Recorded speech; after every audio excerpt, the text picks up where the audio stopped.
Күшік құдаға шыққаннан кейін отзыв айтамын міндетті түрде. Фильмнен шықтық, маған өте қатты ұнады, я в восторге.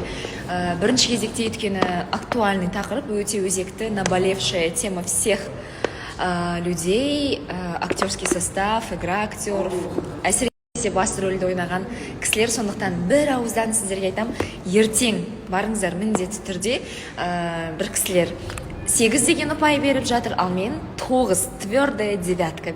Айтпақшы, Инстаграм демекші, ресейлік бірнеше спортшыларға тіркелгенмін, парақшалар әлі істеп тұр. Сонда бұның барлығы жай ғана қауесет болғаны ма? Әлде мен біраз дүниелерді көрмей қалдым ба? Барлықтарыңызға қайырлы түн тыныштығын берсін. Мен жалпы неге стористардан жоқ болып кеттім. Көзім жасаурап тұр деген сияқты. Соңғы кездерінде шынымды айтсам депрессияға түсіп кеттім. Мүлде Инстаграмға қарағым келмейді, ешкімді көргім келмейді, ешқайда барғым келмейді. Жалпы қазіргі сәтте, қазіргі моментте, дәл осы сағатпен, дәл осы минутпен көлікке отырып жаңбырдың астында таудың басында айғайлап жылағым келеді. Білмеймін неге екенін, бұған не себепші болды, мені ондай нәрсеге не түрткілеп жатқанын өзім де түсініп жүрген жоқпын. Әлде бұл солай көктем әсер етіп жатыр ма, әлде не екенін жаныма бір нәрсе жетпей жүр.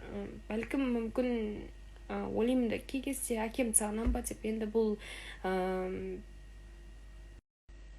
бір әкелік ер адамның махаббаты жетіспеген кезде болатын дүние ғой.